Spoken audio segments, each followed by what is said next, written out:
Bom, pessoal, a gente vai continuar agora um pouquinho falando a respeito do reino protista, né?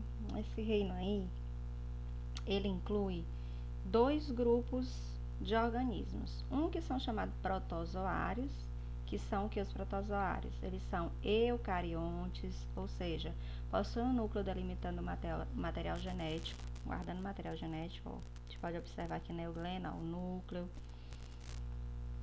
Aqui nesse paramécio também tem o núcleo, né? Na verdade, ele tem dois tipos de núcleo, o macronúcleo e o micronúcleo. Aqui também nessa ameba, ó, tem o núcleo guardando material genético. Eles são organismos unicelulares, ou seja, possuem apenas uma célula, e são heterótrofos. São incapazes de produzir o seu próprio alimento, então eles precisam ingerir alimentos que estão ali no meio, né? Soltos no meio onde eles vivem. E as algas são eucariontes, unicelulares ou pluricelulares, tá? E também são autótrofos, certo? Então tá aqui, eles são autótrofos com clorofila e também com outros pigmentos. As algas já conseguem produzir o seu próprio alimento. Bom, gente, o termo protozoário, ele significa primeiro animal e ele foi criado em uma época em que os protistas eram classificados como animais, em razão das características que eles tinham, né, opostas às plantas, né? Alguns eram autótrofos e também tinham capacidade de se locomover. Então, eles eram chamados de animais. A gente percebe que esses protozoários, que é o primeiro grupo aqui que a gente vai abordar, eles podem ser de vida livre. O que quer dizer de vida livre? Não parasita ninguém, não faz mal para ninguém, fica solto aí no meio, né, englobando os alimentos que eles encontram, mas não causa dano, nem causa mal para ninguém, né, para nenhum outro ser. Eles podem ser parasitas, esse sim pode causar problemas para a saúde, e também podem ser mutualísticos, ou seja, viver em harmonia com algum outro organismo e tudo bem, né? Como é no caso dos líquens, que são estruturas que vivem de forma mutualística, né? Sem causar problemas nenhum para o outro. Eles são, pessoal, classificados os protozoários quanto à presença de um tipo de estrutura de locomoção. Por exemplo, o grupo dos flagelados, que é esse primeiro aqui, ó, flagelado esporozoário, ele tem, como o próprio nome diz, um grande flagelo, né? Essa estrutura aqui que ele usa para se locomover. Então, por isso que ele é chamado de flagelado. Um exemplo dos flagelados é o tripanossoma, que a gente vai estudar ele mais para frente. Bom, e aí a gente tem um grupo aqui, ó, chamado de sarcodíneos. Os sarcodíneos, ele tem estrutura de locomoção chamada pseudópodes. Pseudo quer dizer falsos, podes quer dizer pés. Eles se locomovem fazendo extensões do citoplasma da célula deles. Eles esticam, né? Vão esticando esse citoplasma, e com esses movimentos de esticar o citoplasma, eles conseguem se locomover no meio onde eles estão inseridos. Um exemplo aqui é a ameba, né? Um tipo de sarcodíneo. E nós temos também o grupo dos ciliados. Dentro do grupo dos ciliados, adivinha o que é que eles têm para se locomover? Cílios. Olha aqui os cílios, ó. Cílios aqui, cílios ao redor da membrana plasmática dele, e um exemplo aqui é o paramécio. E nós temos também o grupo dos esporozoários, que é esse aqui. Este não tem nenhuma estrutura de locomoção, e um exemplo dele é o plasmódio, tá? Nós vamos já detalhar cada um desses organismos aqui, o que é que eles causam, né? Então, as estruturas de locomoção são pseudópodes, falsos pés, cílios, flagelos, e também eles usam essas estruturas aqui para capturar alimento, não só para se locomover, ok? Então, nós vamos começar a falar aqui, ó, dos sarcodíneos, que apresentam os pseudópodes. Eles são conhecidos também como ameba. Ó como é que eles fazem, ó.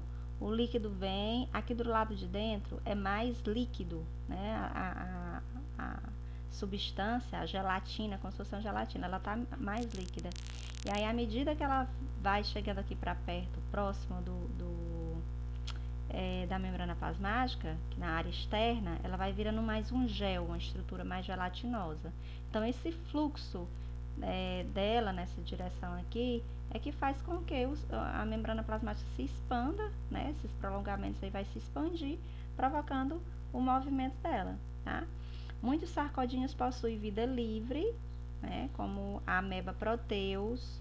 Outros são comensais, ou seja, vivem dentro do corpo de animais alimentando de restos de comida, como a Entamoeba coli e a Entamoeba gingivalis. E existem também alguns parasitas que causam doenças, tá? E aqui, ó, a gente vê uma ameba utilizando seus pseudópodes para englobar um alimentozinho, ó. Ela tá ingerindo aqui, ela foi lá, ó, e deu um abraço naquele organismo ali, criou um vacúolo alimentar. Esse vacúolo aqui, ela vai liberar enzimas digestivas, e essas enzimas, elas vão fazer a digestão do alimento ali mesmo, ela vai absorver o que serve e o que não serve mais, ela vai mandar para fora, né? O nome desse processo aqui, pessoal, é fagocitose, fago de comer, citose de célula. O processo em que a célula engloba alimentos sólidos, né? A fagocitose, processo através do qual células englobam partículas utilizando seus pseudópodes, seus falsos pés, ok? Vamos lá. Então, aqui, ó, no grupo dos sarcodíneos, a gente tem uma parasita importante, que é a Entamoeba histolística. Esse tipo de ameba, ela causa uma doença chamada desinteria amebiana ou amebíase. Pessoas contaminadas, elas podem apresentar fortes dores, né, no abdômen, né? Eliminação de fezes também com sangue, certo? E porque elas causam feridas no intestino, né? E aí essas feridas, essa ameba, ela causa essa inflamação e a pessoa tem dificuldade até de absorver os nutrientes. Então, causa um enfraquecimento geral. Tem que fazer tratamento. Como é que pega isso, pessoal? Ó, falta de saneamento básico, tá bem aqui, ó. Se essas casinhas aqui, o esgoto cai aqui na água e as pessoas utilizarem essa mesma água sem tratamento, o que é que acontece? Fica contaminada. Vocês podem ver aqui, ó, que ela pode se instalar em várias áreas do corpo, desde o estômago, o intestino, pulmão e até no cérebro, tá? Em casos mais raros, mas geralmente elas colonizam aqui, ó.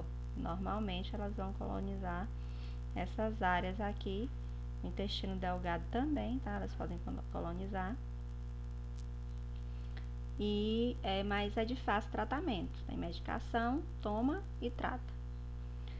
Bom, e os flagelados, ó, tá aqui. Alguns apresentam apenas um flagelo ou podem apresentar mais de um. No caso aqui, ó, da giardia e do Trichonomas vaginalis, possuem mais de um flagelo. E aqui a gente tem o parasita que causa leishmaniose, que é apenas um, e do Trypanosoma cruzi aqui também, que é apenas um.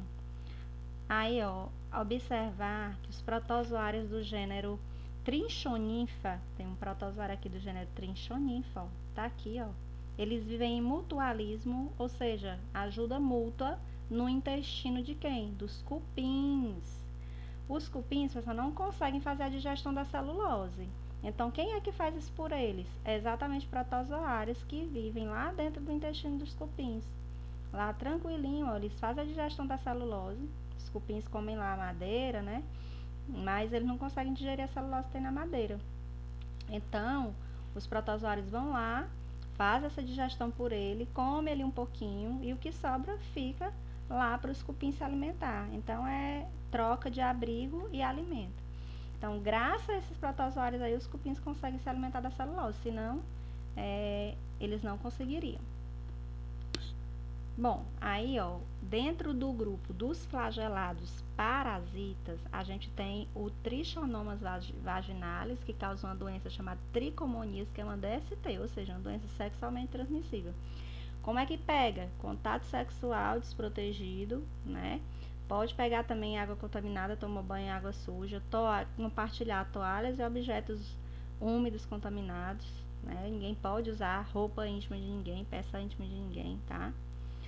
O que é que ela causa? Na mulher, ela causa um corrimento amarelo esverdeado, com mau cheiro, dor durante as relações sexuais, ardência, dificuldade para urinar e também coceira nos órgãos genitais.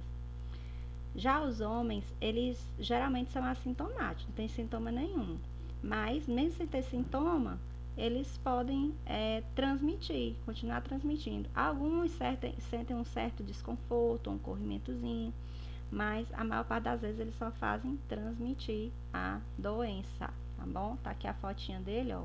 Ó, o bichinho aqui, ó, cheio dos flagelos, né? Que ajuda ele a se locomover. Aqui, ó, uma doença muito importante que a gente não pode deixar de falar é a doença de Chagas, tá? Quem é o agente transmissor ali? O agente transmissor, o vetor, é o barbeiro, tá? Por que o nome dessa doença é a doença de Chagas? É porque o cientista mineiro, né, que identificou e estudou a doença, ele e seu agente causador, um protozoário, que esse protozoário é do grupo dos flagelados, né? Então, ele se refere ao nome de Carlos Chagas, né? Doença de Chagas, que foi a pessoa que primeiro identificou esse protozoário aí. Então, ele é chamado, pessoal, de Trypanosoma cruzi. Trypanosoma cruzi é o protozoário, tá? Em homenagem a o seu colega Oswaldo Cruz. Então, ele homenageou ele assim. E aí, o Carlos Chagas, ele também identificou o transmissor, né? Que é o vetor, que ele é chamado de triatoma, né? Que é do gênero triatoma. Ele é chamado de triatoma infestans, que é o vetor, né? Que é também comumente conhecido como barbeiro. Tem lugar também que ele é chamado de chupança, né? Então, o protozoário, ele vive dentro do intestino do barbeiro. Ele vive exatamente aqui, ó, o Trypanosoma cruzi, ele vive dentro da barriga do Triatoma infestans. E por que ele é chamado de barbeiro? Porque as pessoas que moram, por exemplo, numa casa de pau a pique, eles gostam de ir morar lá, né? Nessas frestazinhas que tem aqui, ficam lá. A pessoa, quando vai dormir, às vezes cobre só o rosto, deixa a região da barba aqui descoberta. E aí ele vai lá e pica exatamente nessa região. À noite ele vai se alimentar, que ele é um organismo hematófago, né? Se alimenta de sangue. Quando ele pica, ele tem o intestino pequenininho, aí quando ele termina de picar, ele já faz cocô ali em cima do lugar. Então, a pessoa coça, ó, a picada produz uma coceirinha. Ao coçar, a pessoa contamina as mãos e facilita a entrada do Trypanosoma que está ali nas fezes do barbeiro, né? Além disso, a própria escoriação no ato de coçar, ela faz com que ele entre ali na pele, atingindo o sistema sanguíneo. E ela, pessoal, essa doença, ela causa uma miocardite, ou seja, uma inflamação do músculo do coração, e causa insuficiência cardíaca, porque eles ficam lá dentro dos músculos do coração, no miocárdio, se reproduzindo, e aí o coração, ele diz assim, fulano tá com coração grande, né? Porque ele causa essa insuficiência cardíaca. Ele fica lá crescendo, o coração fica trabalhando forçado, né? Então, a pessoa acaba morrendo de insuficiência cardíaca. E aí, pessoal, como é que acontece? Ó, aqui tá mais detalhadozinho. O orifício por onde o percevejo suga o sangue. Aí, ó, ele tá aqui picando, ó. Picando, aí ele fez cocô. Ó, terminou de picar, aqui o cocô, o protozoário tá aqui no cocôzinho dele, né? O intestino do percevejo contendo tripanossomos, que sai com fezes do barbeiro, né? As fezes do barbeiro contendo tripanossomos penetram no corpo através de uma lesão causada pela própria picada ou pela coceira, né, que a pessoa coça. Aí, ó, através da corrente sanguínea, os tripanossomos atingem os órgãos onde ele se instala. O órgão preferencial do tripanossomo é o coração, tá? Eles se instalam dentro das células cardíacas, ok? E aí, deixa eu voltar aqui um pouquinho. Aí é assim, pessoal, como é que faz? Qual a maneira de se prevenir dessa doença? A principal maneira de prevenção da doença é combater o vetor, ou seja, o barbeiro. Ele é um inseto de hábitos noturnos, ou seja, sai mais à noite para se alimentar. E eles ficam aí nessas casinhas de pau a pique, eles gostam de ficar nas casas. Na verdade, ele é comum na natureza, só que o ser humano vai lá, desmata, faz a casinha dele lá no meio do mato e ele fica sem lugar para morar. Então, ele vai morar na casa, né, que as pessoas constroem. Então, ele também pode se abrigar em outros locais, pilha de madeira, né? E procura esses lugares assim. E como é que a pessoa pode pegar também? Ó, transfusões sanguíneas realizadas sem prévio exame das condições de sangue também pode ser responsável pela disseminação do tripanossomo. Então, os bancos de sangue, eles devem ser confiáveis, tá certo? Outra coisa também, pessoal, pode passar de mãe para... se a mãe estiver grávida, né, pode passar da mãe grávida para o bebê. E aí, a gente vai falar agora a respeito de outro flagelado parasita muito importante, que é a giardia, né? A giardia lambra, ela causa uma doença chamada giardíase. Eu gostaria que vocês ficassem atentos, porque ela é uma doença que muito comum da nossa região, tá? Giardia, muito comum. E às vezes você vê um menininho, né, ou uma criança que come barro, que gosta de comer barro, ou coisas estranhas, meleca de nariz, essas coisas assim. Tudo isso é sinal de giardia, tá? Giardia, e ela causa diarreias graves também, tá? Ela pode ser adquirida através de quê? Água e alimento contaminado. A pessoa ingeriu um alimento aqui, ó, que não estava bem lavado, uma água que não estava bem tratada. Aí ela vai lá, ó, se instala aqui no intestino, atrapalha a absorção e digestão dos alimentos e fica lá, ó, causa-se inflamação, tá? E aí a pessoa contaminada vai, digamos, não tem fossa séptica, faz cocô a céu aberto. Aí a giardia, os ovinhos dela fica lá no chão, né? Aí pode ser arrastado, contaminar a água, e aí fica esse ciclo. Então, todas essas doenças aqui, giardia, ameba, são todas causadas por falta de saneamento básico. E aqui também, pessoal, a gente tem a leishmaniose. O que é a leishmaniose? Comumente falando, a leishmaniose também, ela é chamada de calazar, né? Ou úlcera de Bauru. E olha como é fácil pegar. Ela é adquirida através da picada do mosquito palha. Tem um animal contaminado, o mosquitinho vai lá, pica o animal, se contamina, aí depois, ó, pica o ser humano. A leishmaniose, ela causa necrose, ou seja, feridas no rosto, nos braços, nas pernas e no tecido conjuntivo, e causa a morte do tecido. Aqui tá alguns tipos de ferimento, né, causados pela leishmaniose. Leishmaniose, ela mata, tá? É causa de morte ainda de muitas pessoas no Brasil, a leishmaniose. E é aí esse mosquitinho que transmite. Bom, então vamos lá.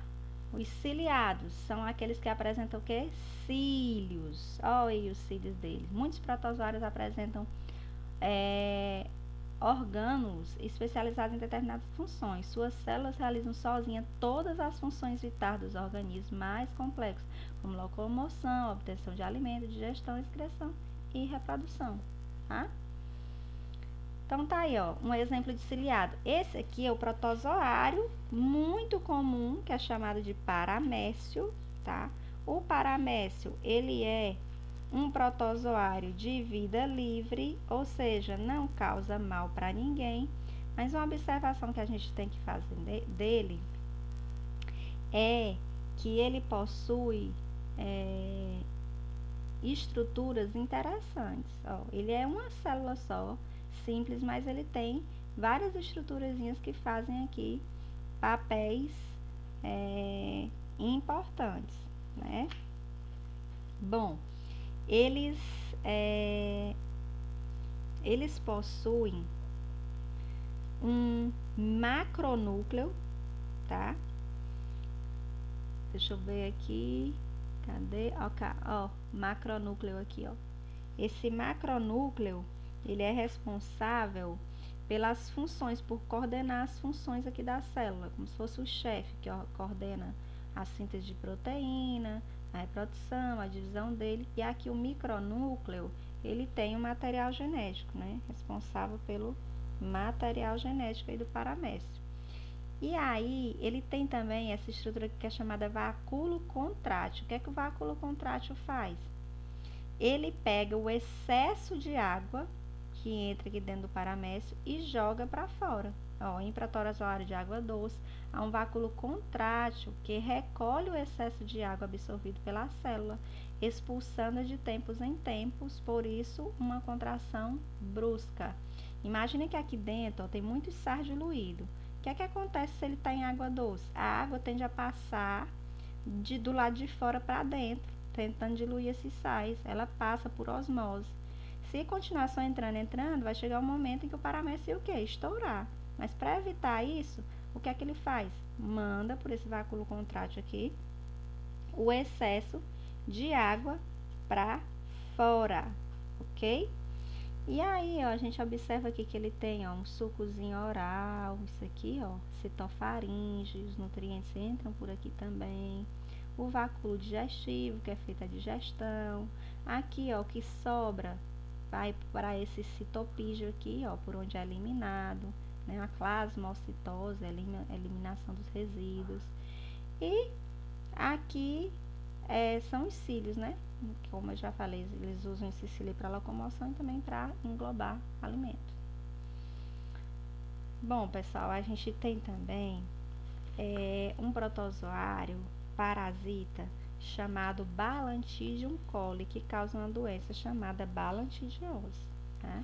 Ela também, vocês podem ver aqui que todos esses aqui que eu tô falando é causada por falta de saneamento básico. Como é que pega? Ó, a água e alimentos contaminados, eliminadas das células humanas, causa diarreia, febre, falta de apetite, cólicas, dores abdominais, dor de cabeça e fraqueza. E aqui, ó, esse daqui é feroz, que é o Plasmodium vivax. Ele é o causador da malária. O que é mesmo a malária, pessoal? Ela é uma doença causada por três espécies de esporozoário do gênero Plasmodium, que está destacado apenas o Plasmodium vivax, mas pode ser o Plasmodium vivax, Plasmodium malariae e Plasmodium falciparum, tá? Esses três tipos de plasmódio que eu tô falando, eles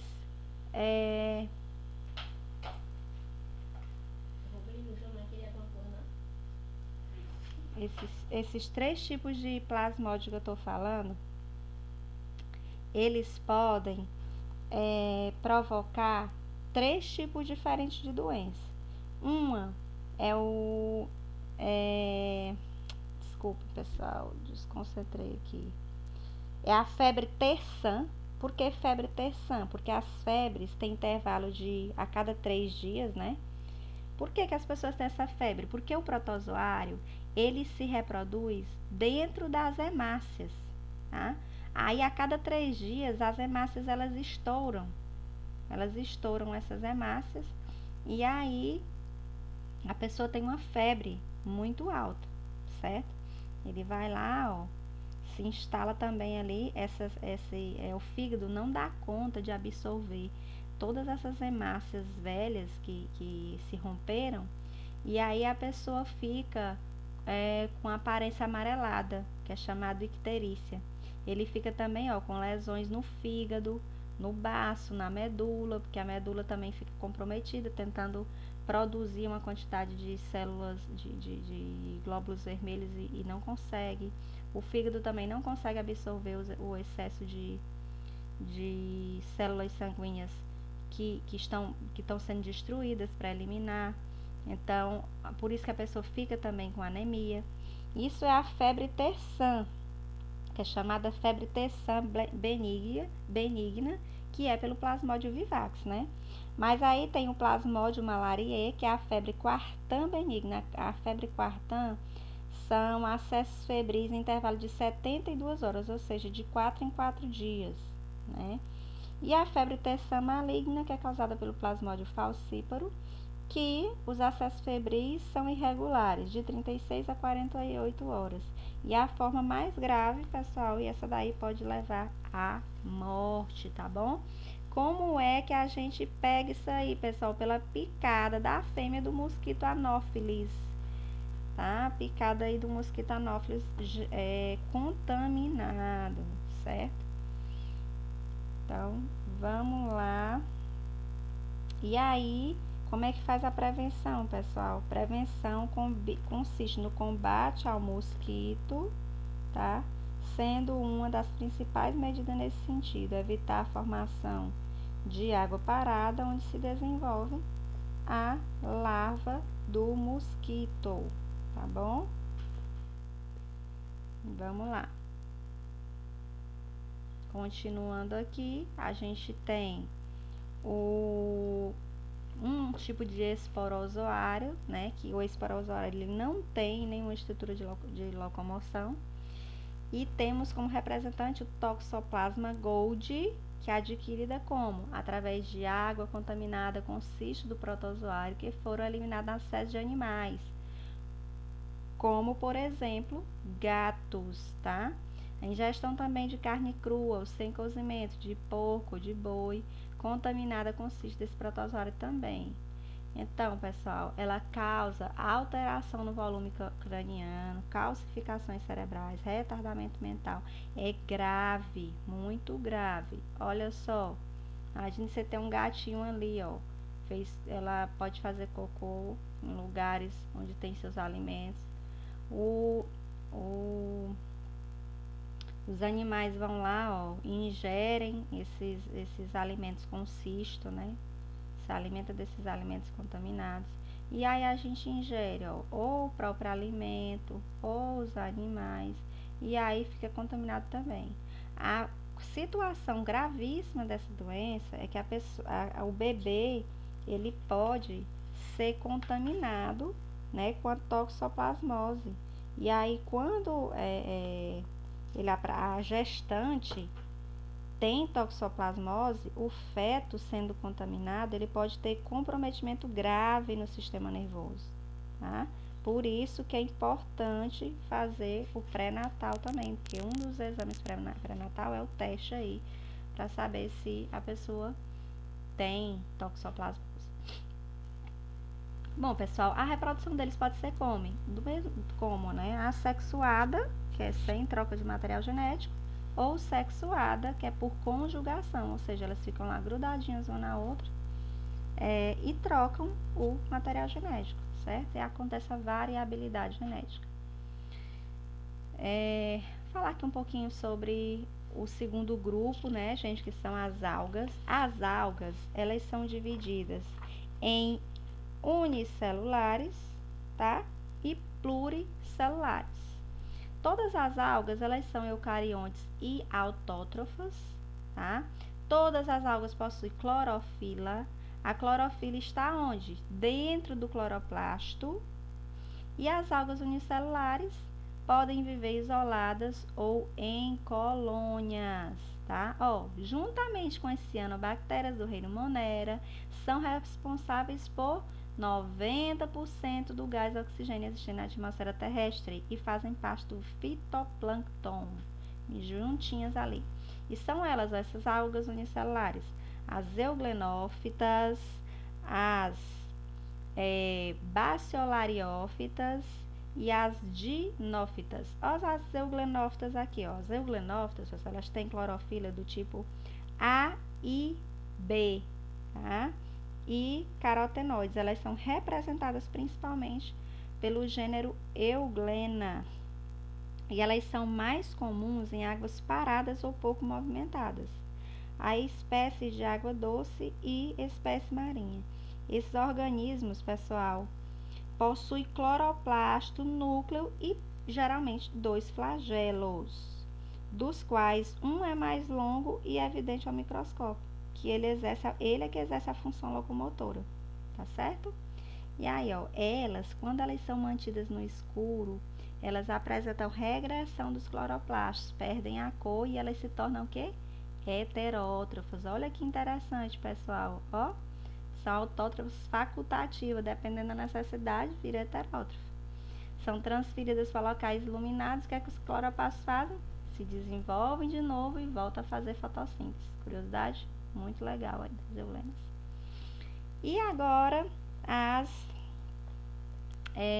bacilariófitas, além de clorofila, ela possui outros pigmentos, né, que dá a ela uma cor dourada também.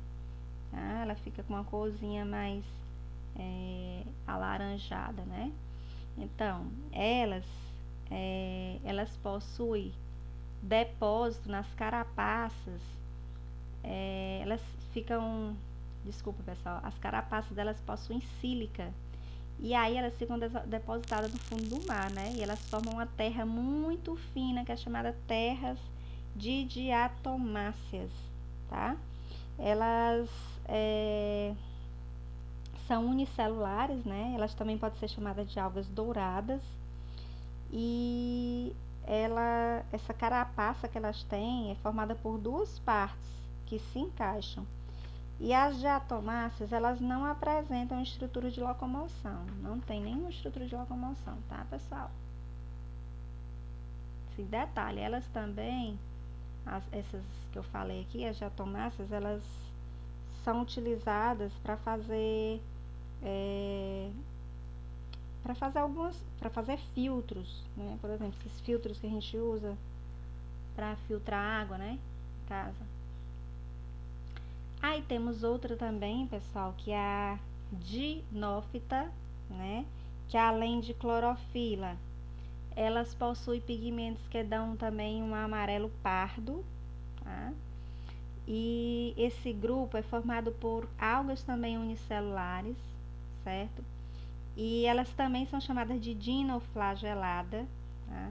Embora elas tenham água doce, a maioria dessas algas aí, elas são marinhas e elas fazem parte do plâncton.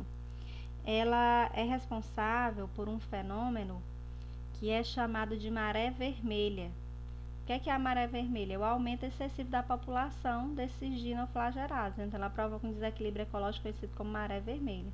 Essas algas secretam substâncias tóxicas. A água, nesse caso, adquire coloração vermelho-marrom e se torna imprópria para o organismo. Às vezes, muitos peixes morrem, né, quando acontece o fenômeno da maré vermelha. E o que é que causa essa proliferação dela? Se tiver muita matéria orgânica, imagine que um monte de esgoto é lançado lá no mar. Aí elas têm muito alimento disponível. Se tem muito alimento, ela vai comer muito e vai se reproduzir muito. Então, aumenta a quantidade dessas algas aí, mata um monte de peixe. Inclusive, se a gente ingerir os peixes, ela pode nos causar grave intoxicação também, tá bom? Aí, ó, quando acontece isso também, não só os peixes são contaminados, os molúsculos, vários organismos marinhos, animais marinhos, eles acabam morrendo, né? Também, pessoal, tem um tipo de dinoflagelado, como essa Noctiluca aí, que ela é uma alga bioluminescente, né? Ela fica parecendo pequenas gotinhas de geleia transparente no mar. Elas são responsáveis por uma luminosidade, né? E elas também podem alcançar a areia da praia e tem um efeito bem bonito. Bom, e aí agora a gente vai encerrar falando um pouquinho das algas pluricelulares. Dentro das algas pluricelulares, a gente tem as clorófitas, que são chamadas, ou clorofícias, que elas também são chamadas de algas verdes, né? E elas podem ser unicelulares ou pluricelulares. Uma alga verde muito comum no litoral brasileiro é chamada alface do mar, que ela parece uma alfacezinha mesmo, né? Tá aqui, ó, as clorófitas. Tem aqui, ó, uva lactu, que ela parece uma alfacezinha, é muito comum aqui na nossa região. E tem também, ó, essa aqui, que parece uns cachinhos de uva, tá? Também é muito comum. Todas aqui, ó, clorófita. Todas aqui são do grupo das clorófitas. Algas verdes. E aí nós temos também as feofícias, né? As feófitas, elas são algas pardas, ou também chamadas de algas marrons. Elas fornecem matéria-prima para a indústria, estabilizadores de creme dental e sorvete. Os kelps são imensas florestas aquáticas formadas por algas pardas gigantes, elas podem ser bem grandonas. Essas aqui, desculpem, passei demais. O sargaço, muito comum nas praias, das nossas praias aqui do Piauí, essa aqui também, ó, a laminária, tá? São bem comuns, geralmente ficam, quando a maré tá baixa, elas aparecem, né, em grande quantidade. Aí tá aqui, ó, por último a gente tem as rodofícias também, ó, entre as algas vermelhas ou rodofícias, algumas produzem uma substância gelatinosa conhecida como H. O H, pessoal, ele é muito utilizado em laboratório, né? Ele é utilizado industrialmente em gelatinas, né? E outros produtos gelatinosos de laboratório. Também culturas, para fazer cultura de bactéria, né? E é isso aí. Possui as células substâncias de interesse comercial, né? E por hoje é só, pessoal. Um grande abraço e até a próxima.